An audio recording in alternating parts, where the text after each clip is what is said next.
Muy buenos días con todos. En nombre del Centro de Capacitación de la Asociación Automotriz del Perú, les damos la más cordial bienvenida a la conferencia gremial Obligaciones y Derechos Laborales durante la pandemia de COVID-19. Hoy vamos a abordar los siguientes puntos: obligaciones de los empleadores, los beneficios de los empleadores, obligaciones de los trabajadores y los derechos de los trabajadores. Esta conferencia se está desarrollando gracias al apoyo de la empresa Hernández y Compañía Abogados. Y nos acompaña el día de hoy Diego Castillo Fuentes, socio del estudio Hernández y Compañía Abogados. Él es abogado especializado en temas laborales y magíster en dirección de recursos humanos. Ha sido profesor adjunto del curso de Derecho Laboral Especial y General en la Pontificia Universidad Católica del Perú y profesor de Derecho Laboral en el Centro de Educación Continua de la Pontificia Universidad Católica del Perú. Muchas gracias, Diego, por acompañarnos esta mañana y te dejo para que puedas iniciar con la ponencia. Muchas gracias, Mónica, por la presentación. Agradezco a todos los participantes su asistencia el día de hoy. Como mencionó Mónica, el propósito de esta conferencia, de esta exposición, es presentarles de manera rápida y ciertamente la idea es que sea algo concisa también por el tiempo, cuáles son las principales obligaciones que han surgido a raíz de la pandemia de COVID-19, que lamentablemente aún no acaba, en materia laboral, ¿no? En estos momentos lo que voy a hacer es compartir mi pantalla y espero que me confirmen también si es que se ve bien o no lo que estoy compartiendo. Por favor, les agradecería me confirmen si es que lo pueden ver. Diego, no, aún no visualizamos tu... A ver. ¿Ahora? Ahora sí, ahora Perfecto. perfecto. Muchas gracias. No, entonces comentábamos de que el propósito de esta charla es hablar de las obligaciones y derechos laborales durante la pandemia de COVID-19, ¿no? ¿Qué temas importantes debemos tener en cuenta, sobre todo respecto del empleador, que quizás es lo más importante, y además es, digamos, el principal titular de obligaciones en este escenario de pandemia o estado de emergencia sanitaria nacional, ¿no? Principal obligación, el plan de vigilancia. Vamos a ver también que dentro del plan de vigilancia van a haber determinadas medidas de protección y hay un elemento importante en el cual quisiera enfatizar, que son las obligaciones en materia de salud mental en el trabajo, ¿no? Que ciertamente eran obligaciones que ya existían antes, o sea, empezaron a existir, digamos, antes del inicio de la pandemia, porque en febrero del año pasado, 2020, recién salió el reglamento de la Ley de Salud Mental, ¿no? Pero con el surgimiento de la pandemia y el estado de emergencia sanitaria, se enfatizaron o volvieron a ser, entraron con mayor relevancia estas obligaciones de salud mental en el trabajo, porque como seguramente hemos podido apreciar, el tema de la pandemia, la reclusión en los domicilios y digamos, el aislamiento en particular sí generan algunos efectos importantes en lo que es salud mental, ¿no? Y por eso es que vamos a ver que el plan de vigilancia también recoge este tipo de obligaciones, ¿no? Ahora, ¿por qué es importante esto? Porque el plan de vigilancia fue el primer documento importante a tener en cuenta para la reanudación de actividades. Recordemos que durante los primeros meses de la pandemia, ni tan primeros meses, digamos más o menos en mayo, junio,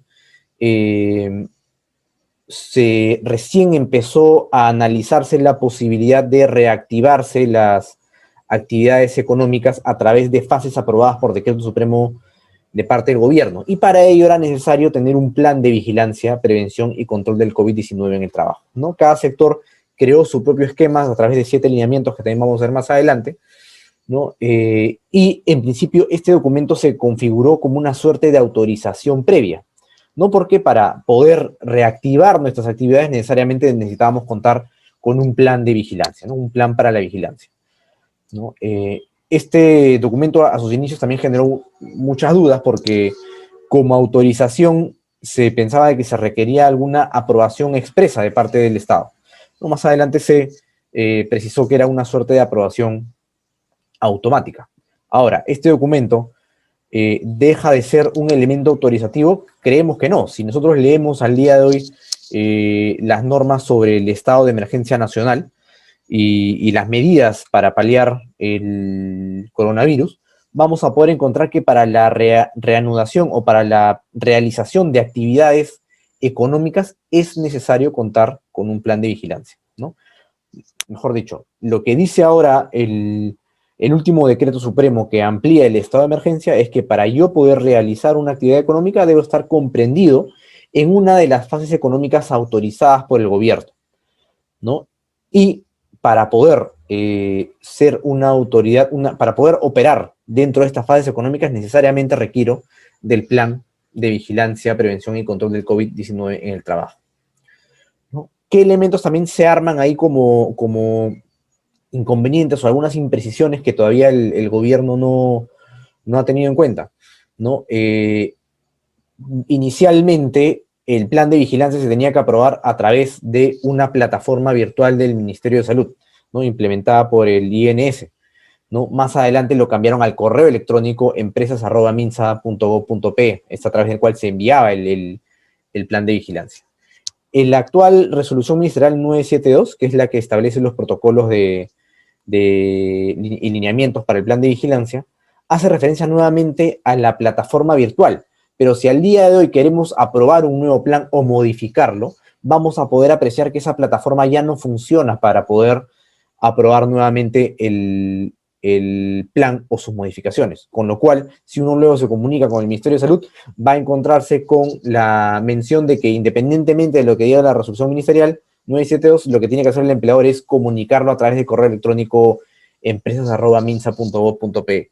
Claramente es un contexto de información variada e impredecible por parte del Ministerio de Salud que tiene que ser cambiada, ¿no? Tiene que ser uniformizada para evitar equivocaciones de parte de las empresas, ¿no? ¿Qué otros temas importantes han habido en cuanto al plan de vigilancia, ¿no? Hemos tenido más o menos unos 3 o 4 cambios en cuanto a los lineamientos del plan de vigilancia, inicialmente con la resolución ministerial que salió en mayo, ¿no? La 239, luego varió la 448, ahora estamos en la 972, resolución ministerial del Ministerio de Salud, ¿no? Tiene sentido que hayan estos cambios porque conforme vamos avanzando con la pandemia, hay mayor conocimiento acerca de la enfermedad y como consecuencia de ello también tiene que haber determinadas modificaciones en cuanto a cómo combatir o cómo prevenir el contagio de este virus,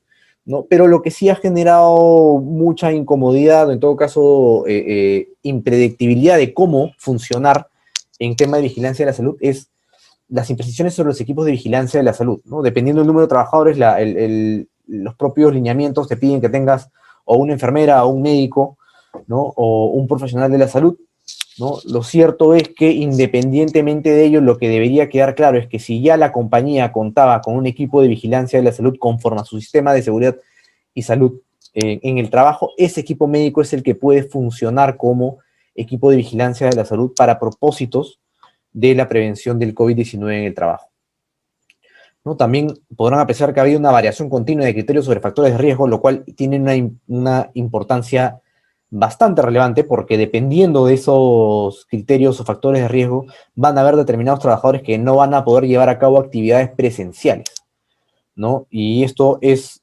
sumamente relevante porque dependiendo del tipo de la actividad que realicen, es probable que muchos trabajadores no puedan realizar actividades presenciales y como consecuencia de ello no puedan realizar ningún tipo de actividad porque sus actividades por su propia naturaleza requieren ser presenciales, ¿no? Con lo cual esta variación de criterios de factor de riesgo afecta directamente a las empresas, ¿no? Y acá hay otro punto interesante que vamos a abordar más adelante, ¿no?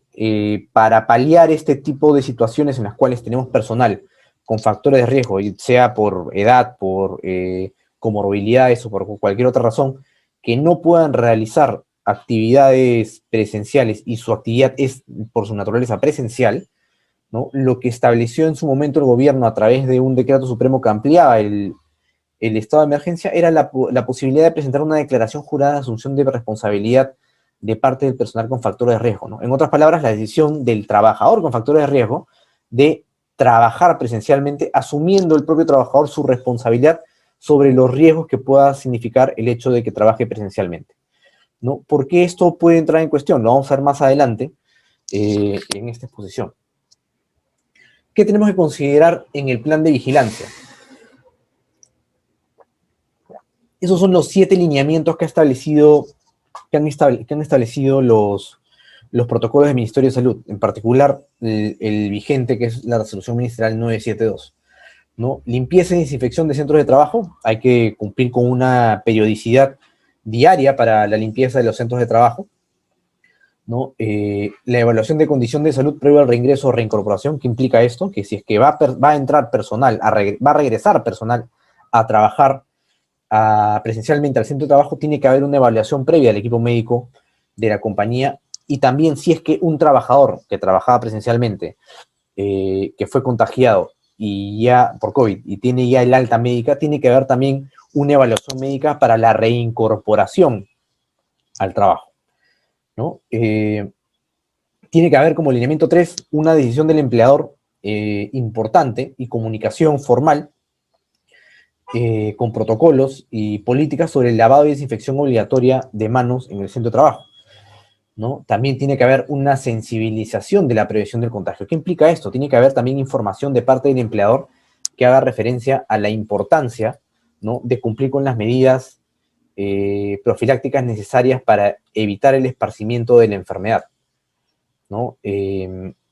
Esto es sumamente importante porque vamos a ver que en muchos casos, y uno también lo ve en la calle además, personas que utilizan la mascarilla debajo de la nariz, ¿no? La utilizan a la altura del cuello, ¿no? Que claramente son medidas incorrectas, distintas a las que ha solicitado el gobierno y distintas a las que prevé la resolución ministerial 972, ¿no? ¿Y por qué quisiera enfatizar esto? Porque además su incumplimiento habilita al empleador a imponer las sanciones correspondientes, ¿no? La utilización inadecuada de los medios de protección otorgados por el empleador, le hace mascarillas, ¿no? Sí puede representar para el empleador la facultad de imponer sanciones, ¿no? Ahí definitivamente habrá que medir también la proporcionalidad de estas sanciones, pero es importante que el empleador primero comunique cuáles son las medidas profilácticas que tiene que tomar el trabajador, perdón, independientemente de que estas ya estén en normas específicas, por ejemplo, lavado de manos,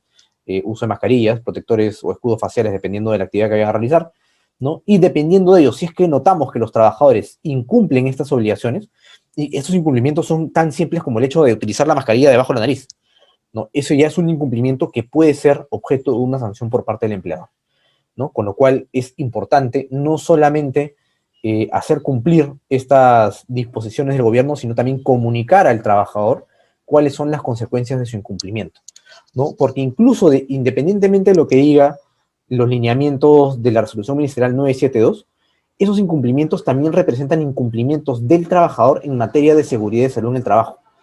Y recordemos que el empleador es el titular de las obligaciones en materia de seguridad y salud en el trabajo, con lo cual también es responsabilidad del empleador hacer cumplir esas obligaciones a los trabajadores a través de medidas disciplinarias, ¿no? También tiene que tenerse en cuenta las medidas preventivas de acción colectiva, ¿no? Como por ejemplo el distanciamiento. Vamos a ver que este distanciamiento ha variado y varía dependiendo de la actividad económica que realice el empleador, pero por regla general es 1,5 metros de distancia entre trabajador, que tiene que cumplirse como medida colectiva de prevención, ¿no? Y a esto igual le tenemos que sumar el lavado de manos constante y la utilización de los equipos de protección personal que tiene que proveer el empleador, ¿no? Eso es el número 6. La medida de protección personal involucran la utilización de medidas de protección, equipos de protección personal, EPPs, que en este caso ya las mascarillas forman parte de estos EPPs, ¿no? Y el punto 7 es la vigilancia de la salud del trabajador en el contexto de COVID-19, que es el que hacemos mención al inicio, ¿no?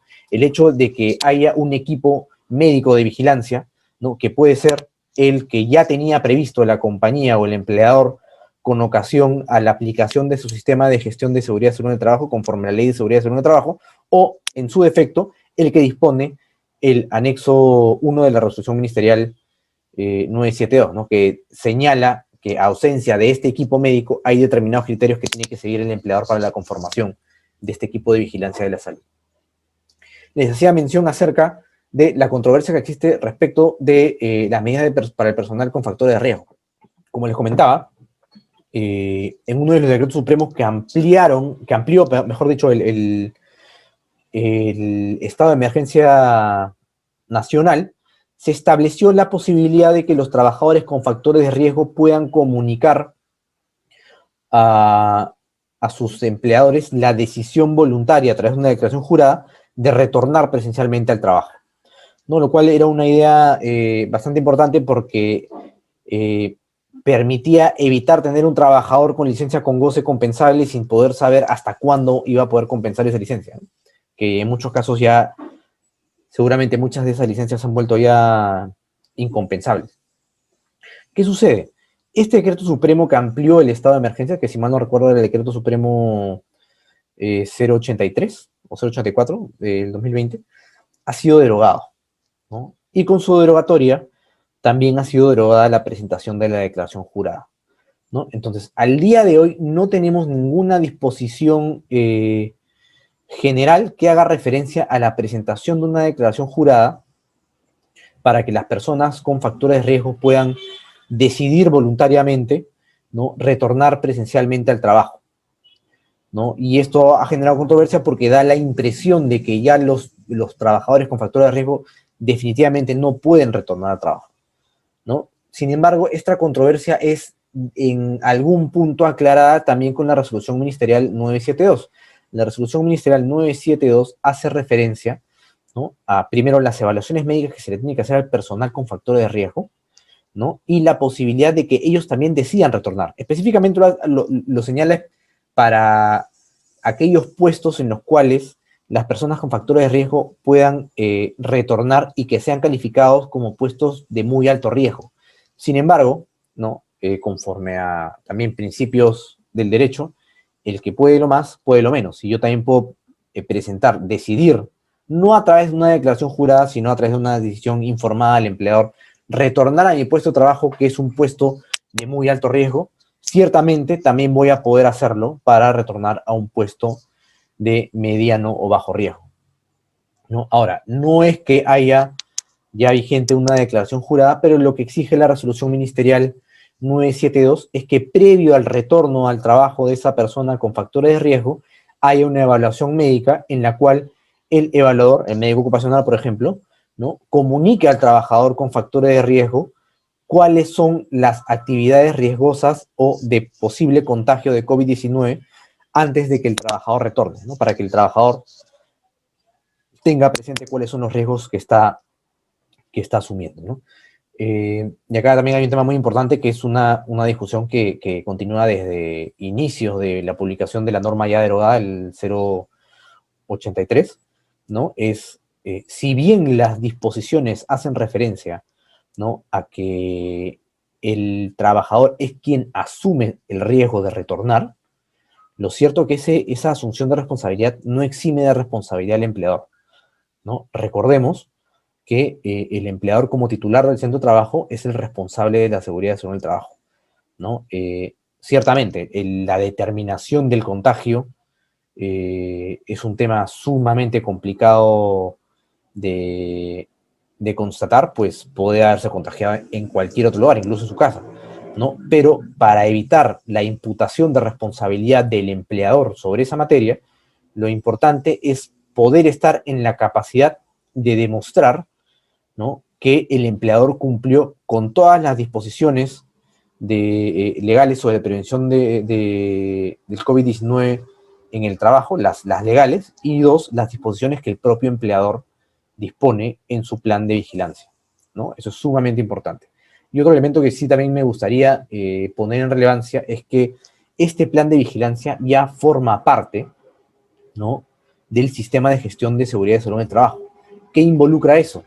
Que así como cualquier otro elemento que es componente del sistema de gestión, este plan de vigilancia también requiere de un monitoreo constante. Tiene que estar también comprendido, ¿no?, en el programa anual de seguridad y salud en el trabajo, revisando aquellos puntos o hitos de cumplimiento del plan de vigilancia. El propio empleador también tiene que vigilar, tiene que evaluar el cumplimiento del plan de vigilancia de manera constante. ¿Qué más tiene que comprender el plan de vigilancia, ¿no? Les hacía referencia a la salud mental. el plan de vigilancia y los lineamientos previstos en la resolución ministerial 972 y en su antecesora, la resolución ministerial 448, ya comprendían y comprenden ahora, ¿no?, las medidas de prevención de salud mental en el trabajo, ¿no? Y lamentablemente en ese punto, los lineamientos de la resolución ministerial 972 no son expresos o explícitos en señalar cuáles son esas medidas de salud mental, ¿no? Pero en esta exposición lo que pretendremos es darles algunos lineamientos a tener en cuenta sobre la base de lo que dice la resolución ministerial 972 y sobre la base también de lo que señala el reglamento de la Ley de Salud Mental en el Trabajo, ¿no? Primero hay que establecer también un nivel de comunicación importante entre empleador y trabajadores, señalando cuáles son las medidas de prevención de la salud mental, ¿no? Y para esto es importante que la compañía, el empleador, cuente con políticas claras de cómo tratar la salud mental en el trabajo, ¿no? Primer punto, hay que establecer planteamiento de directrices que comuniquen la importancia del bienestar del personal por encima de los intereses laborales, ¿no? Lo que también implica una labor importante de comunicación, ¿no? Y que también debe permitir o debe incentivar al empleador a establecer también plataformas de comunicación sobre estos temas, ¿no? Y aquí viene el punto número 2. Hay que desarrollar programas que incluyan medidas de identificación, evaluación, atención y protección ante el estrés laboral, ¿no? Y acá hay otros elementos importantes, ¿no? Hay ya obligaciones laborales que suman, ¿no?, a la protección de la salud mental en el trabajo, ¿no? Obligaciones laborales como, por ejemplo, la prevención del hostigamiento sexual en el trabajo, ¿no? Cada empleador ya como consecuencia de las obligaciones de prevención contra el hostigamiento sexual debe tener un sistema de comunicación a través del cual pueda informar al empleador o al comité de prevención contra el hostigamiento sexual, ¿no?, cualquier acción que pueda ser considerada como hostigamiento sexual o acoso laboral en el trabajo, ¿no? Ese mismo sistema de comunicación también permitiría a los trabajadores informar de elementos que puedan estar generando estrés o algún tipo de problema de salud mental a los trabajadores, ¿no? Es importante evaluar esos programas, ¿no? Y tratar de adaptarlos para también comprender dentro de estos herramientas que permitan identificar sistemas, o sea, aspectos dentro de la actividad laboral que puedan afectar la salud mental. Y como punto número 3, la implementación de medidas orientadas a conciliar las responsabilidades familiares y el derecho al trabajo de las personas, ¿no? Especialmente aquellas que asumen el cuidado de familiares directos en situación de vulnerabilidad, ¿no? Con esta pandemia van a haber personas que van a estar sujetas a un mayor cuadro de estrés que otras, ¿no? Particularmente aquellos que tienen que cuidar familiares directos en situación de vulnerabilidad o trabajadores que tienen que cuidar ya a familiares que están contagiados con COVID-19, ¿no? Para ello, nuevamente haciendo referencia a obligaciones laborales que ya están comprendidas en la ley, ¿no? El empleador debe otorgar facilidades, ¿no?, para poder, para que el trabajador con ese tipo de características pueda atender a sus familiares en situación de vulnerabilidad o contagiados con COVID. Y esto parte desde licencias sin goce de haber, licencias con goce de haber, y también el otorgamiento de adelanto de vacaciones, ¿no? Y esto puede ser, o debería ser en todo caso, comprendido dentro de una política de prevención o cuidado de la salud mental en el trabajo. Ahora, derechos del empleador. Por más que sean pocos, el Estado está tratando de implementarlos y básicamente hace referencia a los subsidios a cargos del Estado, ¿no? Hay un primer antecedente que es el que hubo en abril, que es el subsidio a la planilla del 35%. Claro, 35% del sueldo de los trabajadores que hayan ganado hasta 1.500 soles. Fue un único subsidio, pero que de cierta forma alivió la planilla de los trabajadores, de los empleadores, perdón, en un momento en el cual había una paralización total de las actividades en muchos sectores económicos, ¿no? Y al día de hoy, y lo que ya se viene aplicando y hay que tomar nota, es el subsidio para el empleador creado por el Decreto de Urgencia 127/2020, ¿no? Ese subsidio lo que hace es otorgar a los empleadores que hayan podido contratar personal predominantemente joven, de ser esto posible, ¿no?, durante la pandemia, ¿no?, otorgarle un subsidio que ciertamente no cubre toda la planilla, pero cubre parte de la planilla con el propósito de incentivar la contratación de fuerza laboral. ¿Quiénes pueden acceder a este subsidio? ¿No? Aquellas empresas que durante la pandemia perdieron el 20% o más de sus ventas en el periodo abril y mayo de 2020 en comparación con el mismo periodo en el 2019, ¿no? ¿Cómo se cobra este subsidio? A diferencia de lo que ocurrió con el subsidio del 35% de planilla, que fue a través de la clave Sol y la plataforma de SUNAT, este subsidio se va a cobrar a través de la plataforma virtual Viva eSalud, que es la plataforma que se utiliza al día de hoy para el reembolso de subsidios por incapacidad temporal para el trabajo. ¿Cómo se calcula el subsidio? El cálculo del subsidio depende de los trabajadores que se hayan contratado, el número y también las características. El propósito de este subsidio es incentivar también la contratación de fuerza laboral joven. Por eso es que dependiendo de la edad o el rango de edad de contratación de jóvenes, hay un mayor porcentaje de subsidio. Si se contratan jóvenes, que para la ley los jóvenes califican de 18 años a 24 años, ¿no? Existe un mayor porcentaje de subsidio, 45% de la remuneración los 3 primeros meses, si los contratos son a plazo fijo, y de 22.5% los siguientes 3 meses, ¿no? También hay un mayor beneficio si es que la contratación es a plazo indeterminado, porque lo que busca también este subsidio es incentivar la contratación a plazo indeterminado, ¿no? Tema importante, ya la semana pasada aparecieron las primeras listas de empleadores elegibles para el subsidio, y el día de ayer también se publicó, perdón, antes de ayer también se publicó la siguiente lista correspondiente al mes de diciembre, ¿no? La lista publicada la semana pasada corresponde a los empleadores elegibles para el mes de noviembre, y la lista que ha salido antes de ayer es para los empleadores que tienen derecho a subsidio por el mes de diciembre, ¿no? Todavía quedan unos 4 meses más, respecto de los cuales se va a poder recibir el subsidio, y para ello es importante ya inscribirse a través de la plataforma Viva eSalud para hacer cobro de ese subsidio, ¿no? Tema importante también es que el plazo para cobrar estos subsidios corre hasta el mes de diciembre de 2021, con lo cual plazo hay para poder cobrar, pero es importante ya comunicar, presentar las declaraciones juradas de los representantes legales de la compañía ante la plataforma Viva eSalud para poder hacer ese cobro del subsidio, ¿no? ¿Qué otros subsidios importantes hay para el empleador? Si bien genera un beneficio directo para el trabajador, vamos a poder apreciar también de que hay un beneficio importante para el empleador, ¿no? El primero de ellos es el subsidio a las personas que están bajo una suspensión perfecta de labores, ¿no? Lamentablemente, con la continuación de la pandemia, muchas empresas, y conforme se van recrudeciendo las medidas de restricción, de inmovilización social obligatoria del Estado, como por ejemplo Lima pasando nuevamente a nivel extremo, ¿no? Determinadas empresas ven reducidas sus actividades y como consecuencia de ello también tienen que presentar comunicaciones de suspensión perfecta laboral hasta que puedan retomar las actividades habituales, ¿no? Para aquellos trabajadores que se encuentren sujetos a una suspensión perfecta de labores, y en la medida que no ganen más de 2.400 soles, van a tener derecho a un subsidio mensual de 760 soles hasta por 3 meses, que si bien no es un monto significativo, sí ayuda, ¿no? O permite paliar este periodo de suspensión perfecta de labores, ¿no? Y también es importante, ¿por qué? Porque permite desdemonizar la medida de suspensión perfecta, ¿no?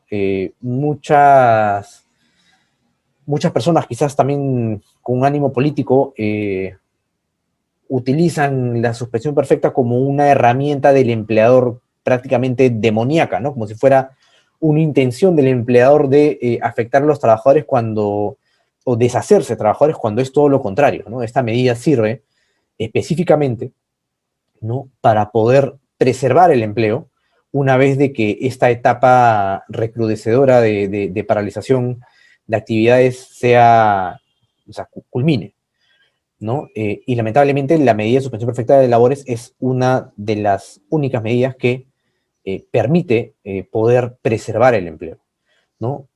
Parece que ya el Estado poco a poco ha ido advirtiendo eso y ha tenido que flexibilizar determinados puntos, como por ejemplo el hecho de que para especificar o para demostrar la afectación económica, que es una de las razones por las cuales uno puede acudir a la suspensión perfecta de labores, la comparación del ratio de ingresos no se haga con el mes anterior, sino que se haga con el mes anterior del año 2019, ¿no? El mismo mes del año 2019. Esto es importante, ¿por qué? Porque si comparásemos con el mes anterior, probablemente el ratio no va a ser importante porque el mes anterior también íbamos a estar afectados con un tema económico a raíz de la pandemia, ¿no? Pero bueno, esto permite o facilita poder ingresar nuevamente a las comunicaciones de suspensión perfecta de labores y no tener que desvincular personal o no tener que acudir a lo peor que podría ocurrir, que en este caso es la quiebra y la liquidación de la compañía.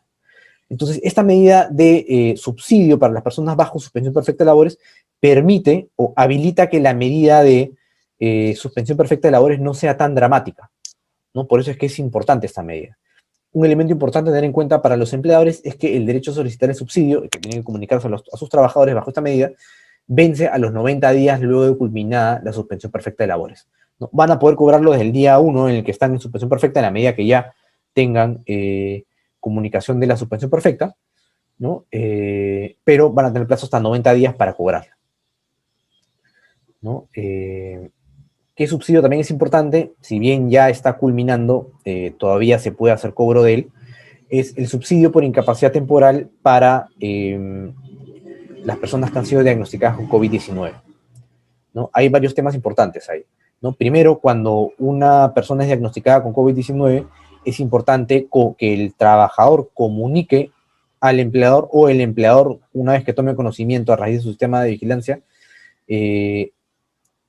recabe el certificado médico que indique que efectivamente, o la prueba diagnóstica positiva que indique que efectivamente el trabajador ha dado positivo a COVID-19.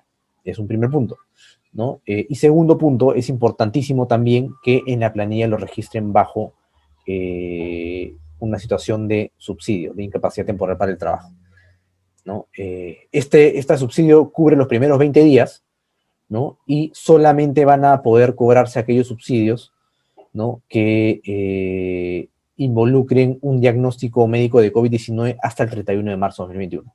Si bien esta fecha ya pasó, el cobro de esos subsidios todavía permanece hasta por 90 días calendarios siguientes desde la fecha de resultado de la prueba de diagnóstico, ¿no? Con lo cual todavía hay plazo para hacer cobro de estos subsidios por parte del empleador. Eso nuevamente a través de la plataforma Viva Salud. Es importante también tener en cuenta que no aplica para todos los trabajadores, sino que aplica para aquellos trabajadores cuyas remuneraciones brutas no superen los 2.400 soles mensuales. También la ley ha establecido derechos y deberes de los trabajadores. Los más importantes, creemos, y que tienen también implicancia directa en el empleador, son el trabajo remoto y la desconexión digital, que viene a ser la contracara del trabajo remoto,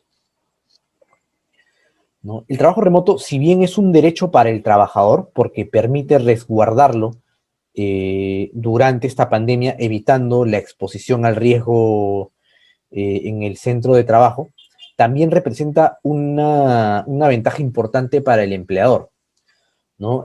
Acá queremos resumir las 3 ventajas, creo que generales, tanto para trabajador como para empleador, que conlleva el trabajo remoto. La primera de ellas, entre comillas, además vamos a ver por qué, el trabajo remoto permite una conciliación de la vida laboral con la vida personal. Lo permite porque te permite estar más tiempo con tu familia o con las personas con las que compartes el hogar o tu centro de aislamiento social obligatorio, ¿no? ¿Qué duda cabe para que para aquellos que tienen familia o para que tienen hijos menores, ¿no? Sí les permite disfrutar, digamos, mayor tiempo con sus hijos o sus familiares, situación que no podría ocurrir si es que están en la oficina todo el tiempo. Eso también tiene sus bemoles, ciertamente, ¿no? Lo comento porque, claro, y acá comparto experiencias que me han contado, ¿no? Tienes hijos recién nacidos y no puedes disfrutar cuando estás en la oficina todos los primeros hitos de sus inicios en la vida por estar en la oficina, pero al día de hoy con el trabajo remoto sí lo puedes hacer, ¿no? Y bueno, la contracara de eso también es que a veces cuando estás trabajando y tu casa no es muy grande o no tienes mucho apoyo para cuidar a los hijos, también tienes hijos revoloteando mientras que tú estás trabajando y eso a veces genera ciertas incomodidades. Pero independientemente de eso, creo que el trabajo remoto, no tanto como necesidad, sino como alternativa, sí ayuda a conciliar la vida laboral con la vida personal, ¿no? También representa ahorros de costos para los empleadores, ¿no? También he escuchado de casos en los cuales, dependiendo también de la actividad que realice el empleador, que simplemente hay un ahorro de costos administrativos impresionantes, ¿no? Desde el alquiler de oficina, perdón, desde el pago de servicios públicos, ¿no? Como luz, agua, internet, hasta el propio alquiler de oficina, ¿no? He escuchado de casos incluso en que los empleadores simplemente ya no tienen un domicilio físico, ¿no? Por tener que dejar de pagar el alquiler y aún así funcionan tranquilamente con su personal en trabajo remoto, ¿no? Y también hay un aspecto general para todos que hay en temas colaterales, ¿no? Hay un tema de seguridad, estás más tranquilo en tu casa, o sea, hay un resguardo porque tu actividad laboral la realizas en tu casa y tú con las medidas de seguridad que has implementado adecuadamente, ¿no? Hay un tema de tránsito, hay menos pérdida de tiempo en traslado, tanto para trabajadores como para empleadores, ¿no? Y también hay un tema de tiempo, nuevamente vinculado a la conciliación de la vida laboral con la vida personal, ¿no? Puedo tener más tiempo para disfrutar con familia, puedo aprovechar más tiempo para trabajar, porque ya no estoy perdiendo tiempo en determinadas actividades previas, como por ejemplo el tránsito de mi hogar a mi centro de trabajo, ¿no? Entre otras. Entonces, como podemos ver, hay ciertos beneficios que puede aprovechar tanto el empleador como el trabajador con el trabajo remoto, ¿no? ¿Hay trabajadores que están excluidos del trabajo remoto? Sí, efectivamente, de hecho los hay. Son aquellos que por el tipo de actividad que realizan no pueden llevar a cabo trabajo remoto. No le puedo pedir a un obrero que realice trabajo remoto porque no lo va a poder hacer, ¿no? Y también están excluidos del trabajo remoto aquellas personas que están diagnosticadas con COVID porque esas personas necesariamente tienen que estar bajo un descanso médico provisto por el empleador, por el médico del empleador o el médico tratante, ¿no? Y acá también hay un punto relevante, ¿no? Van a haber casos de personas que han dado positivo a COVID-19 pero son asintomáticas. El hecho de que sean asintomáticas no las releva de su obligación, porque eso también representa una obligación del trabajador, ¿no? De dar cumplimiento al descanso médico prescrito por el empleado, por el médico del empleador o el médico tratante, ¿no? Por eso es importante que se cumplan las prescripciones médicas de descanso, independientemente de si hay síntomas fuertes, hay síntomas leves o simplemente no hay síntomas, ¿no? Ahora, ¿qué otras ventajas tiene el trabajo remoto? El trabajo remoto, a diferencia del teletrabajo, puede surgir como consecuencia de una decisión unilateral del empleador. El empleador puede decidir por su propia cuenta en vista de medidas de seguridad, porque a fin de cuentas el trabajo remoto es una medida de seguridad, ¿no? De que el trabajador lleve a cabo sus actividades desde su hogar, ¿no? Eso es una diferencia importante con el teletrabajo, porque el teletrabajo necesariamente tiene que ser acordado con el trabajador, ¿no? ¿Qué otro elemento importante hay, ¿no? En vista de que es una medida de emergencia, ¿no? Quien proporciona los equipos no tiene que ser necesariamente el empleador. El trabajador también puede llevar a cabo el trabajo con sus propios equipos informáticos, llámense laptops, internet, ¿no? O lo que necesiten para trabajar de su hogar. Independientemente de esto, el empleador también puede compensar el uso de esos equipos proporcionados por el trabajador, ¿no? Pero acá la palabra importante es puede, ¿no? Lo que establece el Decreto Supremo 010-2020 es que hay una suerte de voluntariedad de parte del empleador de decidir si compensa o no el uso de esos bienes proporcionados por el empleador. Y un tema importante, bastante importante, es el aspecto en materia de seguridad en el trabajo, ¿no? El hecho que el empleador no esté presente para fiscalizar la actividad de manera presencial en el hogar del trabajador para la realización del trabajo remoto no lo exime de la responsabilidad de establecer también comunicaciones o recomendaciones para indicar qué medidas en materia de seguridad y salud en el trabajo debe realizar el trabajador al momento de la realización del trabajo remoto, ¿no? Sigue habiendo igual una responsabilidad del empleador de comunicar estas previsiones, pero esta obligación es atenuada porque hasta determinado aspecto, ¿no? Evidentemente, si estás trabajando en tu hogar, tú eres el responsable del cuidado de tu hogar, es también el trabajador quien asume una responsabilidad en cuanto al cumplimiento de medidas de seguridad sobre el trabajo, ¿no?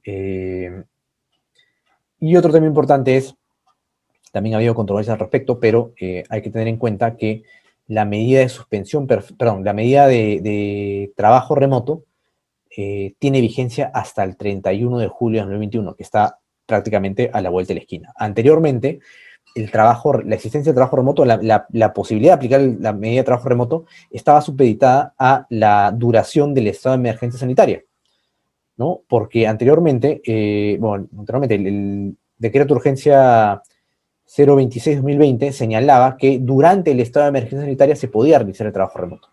Sin embargo, ¿no? Quizás con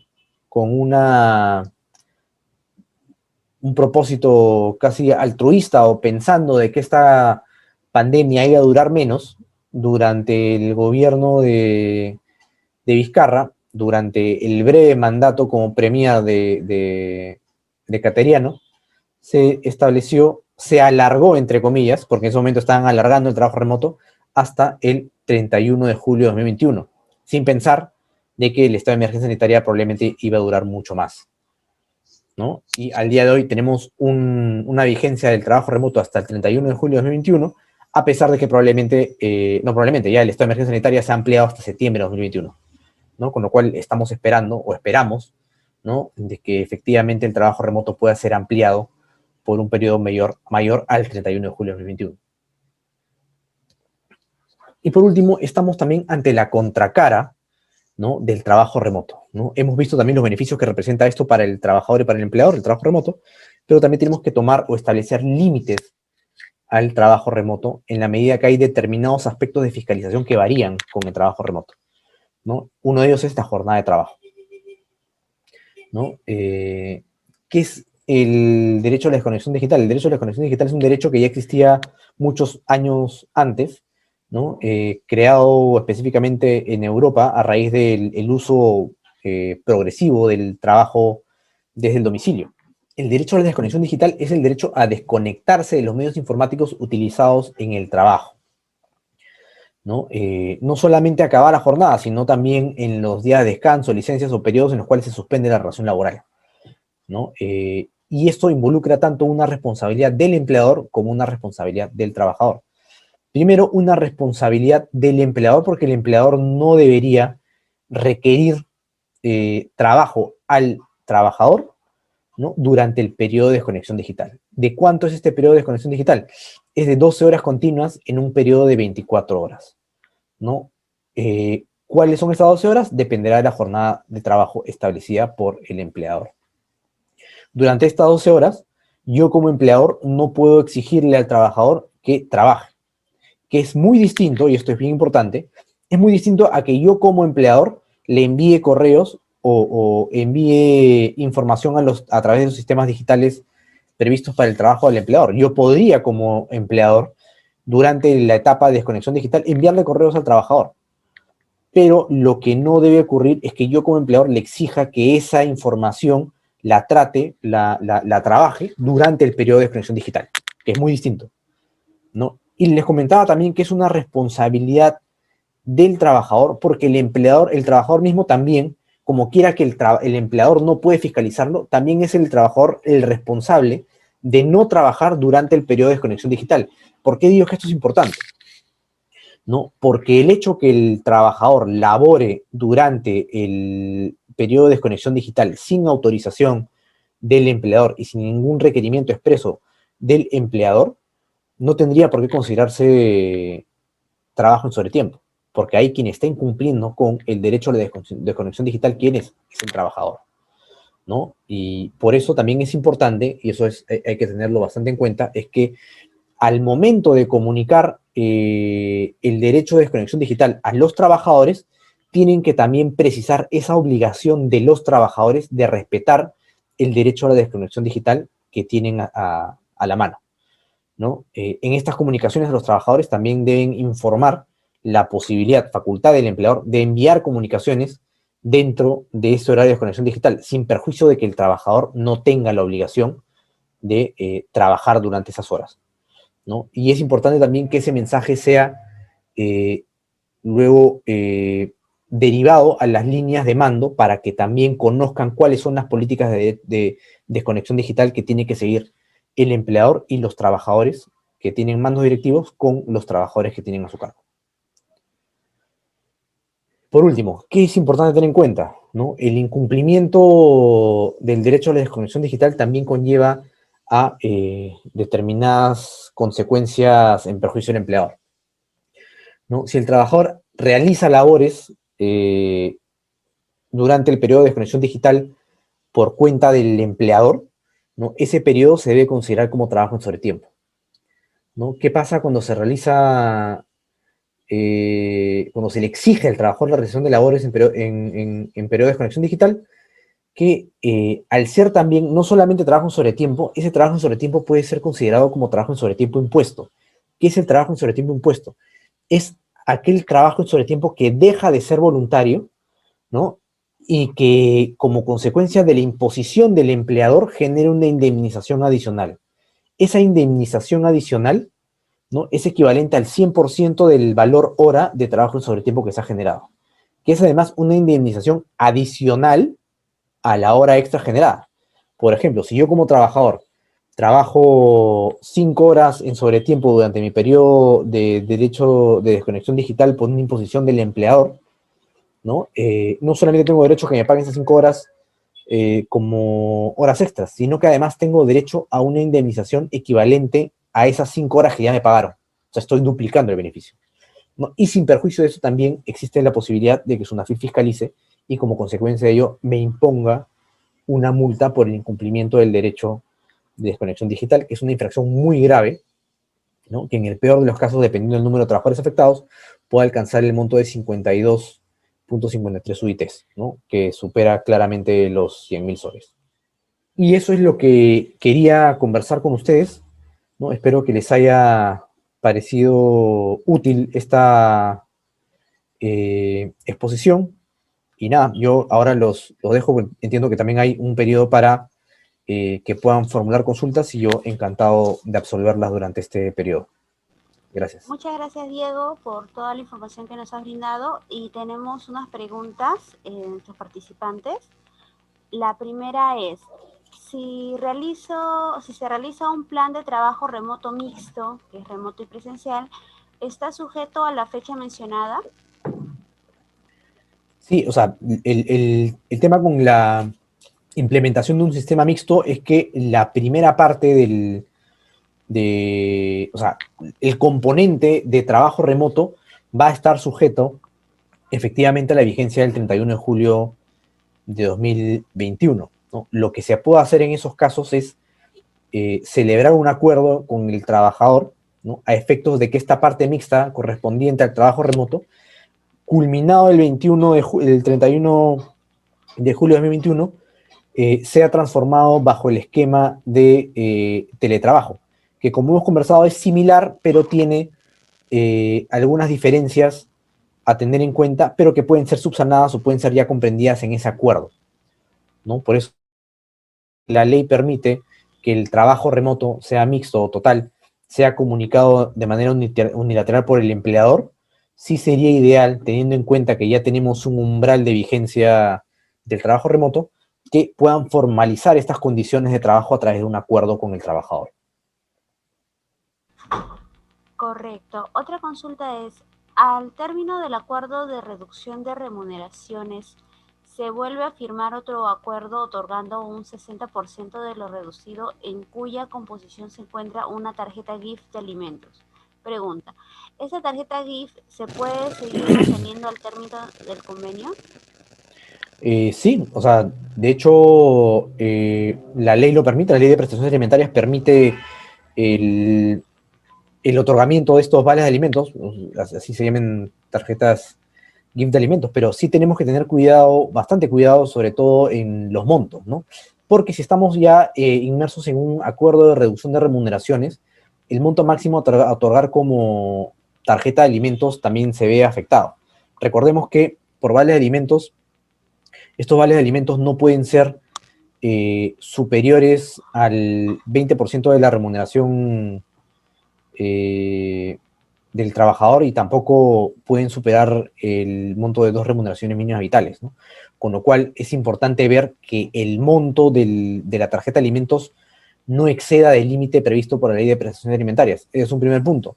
Otro segundo punto que también es importante es que con la entrega de esta vale de alimentos también lo que hay que hacer es, si bien lo ha celebrado en el acuerdo de reducción, sería importante que se celebre un acuerdo adicional específico porque ese otorgamiento de vales de alimentos también tiene que ser comunicado al Ministerio de Trabajo. La Ley de Prestaciones Alimentarias establece la obligación de comunicar este beneficio no remunerativo que es el vale de alimentos. Y hay un tercer punto, creo que también es importante y quizás sea el más sensible en este aspecto, es que recordemos que lo que establece la Ley de Prestaciones Alimentarias es que una vez vencido el plazo del convenio individual de vale de alimentos, el valor del vale de alimentos se incorpora a la remuneración computable del empleador, ¿no? Con lo cual, este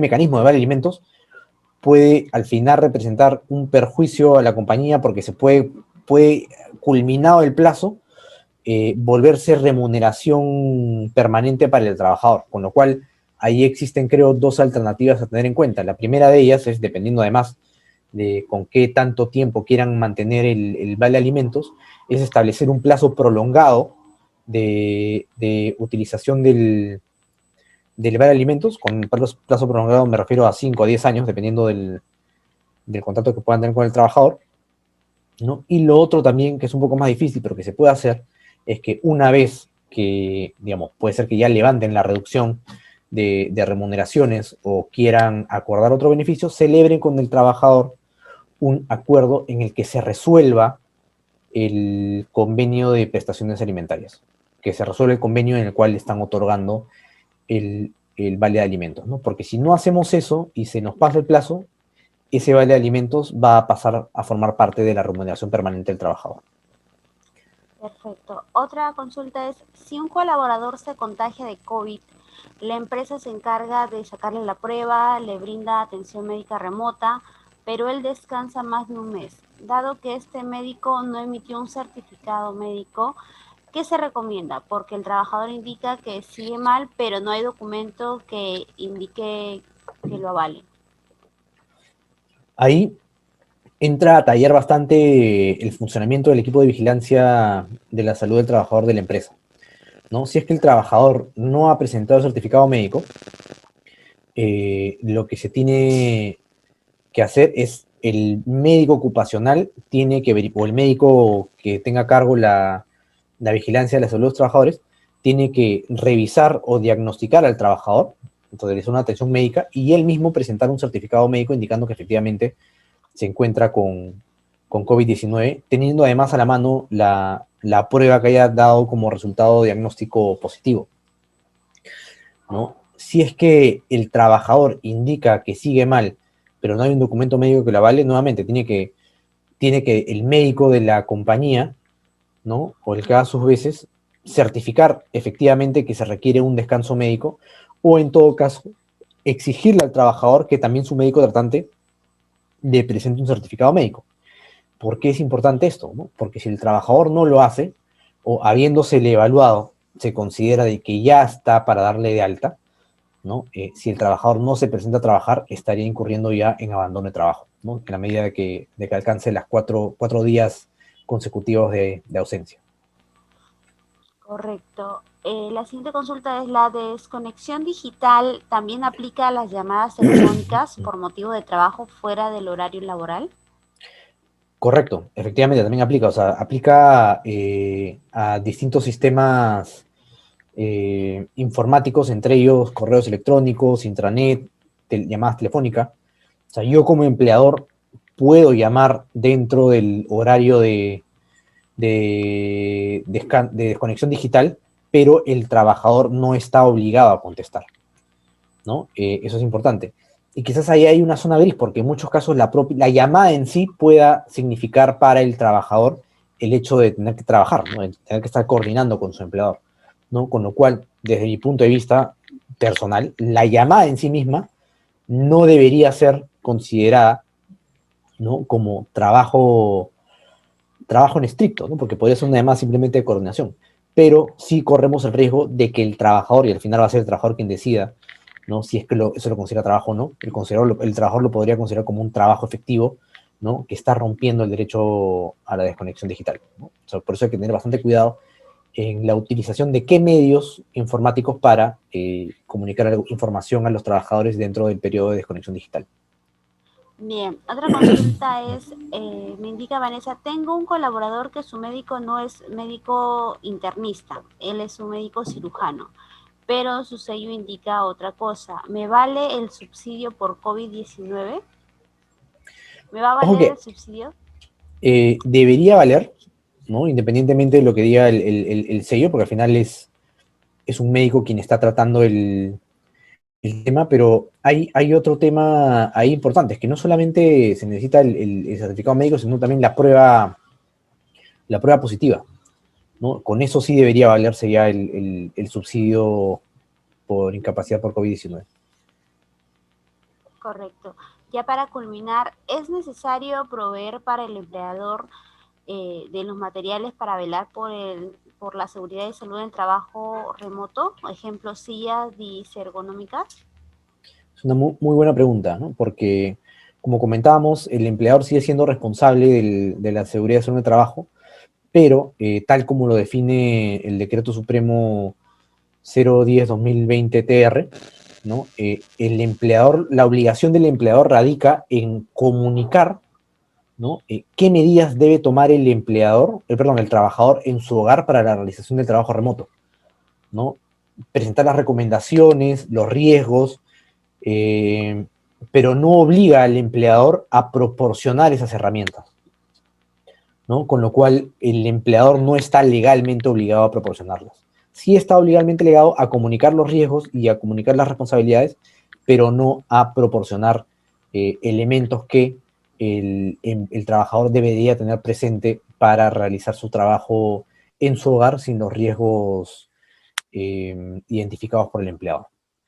Quiero brindarle un agradecimiento muy especial a Diego Castillo Fuentes por habernos acompañado esta mañana y habernos ampliado con detalle todo cómo debemos gestionar en cada una de nuestras empresas el tema laboral. Asimismo, quiero brindarle un agradecimiento a todos los que se han conectado el día de hoy e invitarlos a seguirnos a través de la biblioteca virtual, que es un servicio que tenemos ya desde el año pasado, en el que van a poder acceder en forma gratuita a diferentes videos, materiales de conferencias que realizamos desde el Centro de Capacitación de la Asociación Automotriz del Perú y también algunas conferencias que organizan nuestros aliados. Para acceder a esta biblioteca pueden conectarse a nuestra página web www.aap.org.pe/biblioteca. Ahí van a poder encontrar, como les digo, si quieren volver a escuchar esta conferencia, la pueden ver ahí y analizarlo con mayor detalle. Muchas gracias a todos por su participación y sin más nos despedimos esperando conectarnos con ustedes en una próxima oportunidad. Que tengan un excelente día.